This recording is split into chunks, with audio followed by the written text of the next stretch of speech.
Right now at 6, we begin in the mountains. We're now at 3 weeks since Helene swept through the Carolinas, but the heartache and impact from this storm, they still weigh heavy in our high country. Thank you for sticking with us. At 6, I'm Colin Mayfield. Tonight, relief efforts to get these victims the absolute essentials still, like food, water, clothing. It's happening around the clock, and it will continue to happen for weeks, maybe even months. However, when it comes to rebuilding these areas, at this point, we're just getting to the first steps in that process.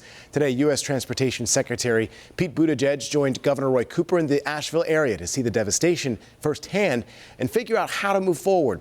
WCNC Charlotte's Miles Harris continues our coverage tonight, joining us live from Asheville. Miles, we know the scope of the damage out there is hard really to wrap people's heads around. You're absolutely right there, Colin. I mean, really, it's a hard, sad reality that areas like Asheville may never be the same following the damage from Helene. And let me give you a closer look at exactly what we're seeing here at this hour here. So this is the River Arts area here.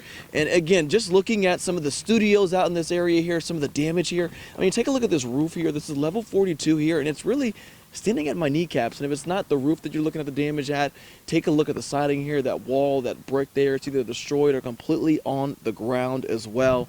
Just a lot of damage that we are seeing throughout this area. But there are efforts coming from government officials to rebuild not only the businesses here, but the entire community as well.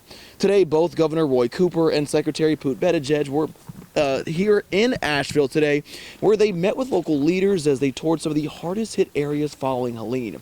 Now, the River Arts District here was the first stop for the two, and Secretary Buttigieg, he actually gave some insight to how officials are focused to continue sending not just relief efforts, but support to the area as well. I'm moved by the determination of the people I've met here to have a future for this River Arts District and for this community.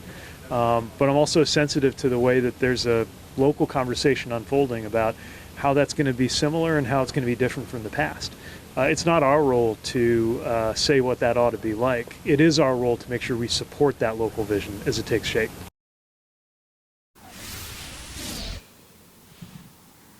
Now, Colin, you mentioned it. I mean, we are still just 3 weeks out from the hurricane of Helene here. But again, when we're talking about what the recovery efforts look like, I know that Secretary Buttigieg mentioned that this is really a long haul and really a long process when it comes to recovery, the cleanup efforts, things of that nature as well. And when we talk about the damaged sites, he also mentioned that there's over 7,000 damaged sites that they have on their radar when it comes to the cleanup efforts as well. But again, just a lot of efforts that continue to move forward with the recovery here in Asheville.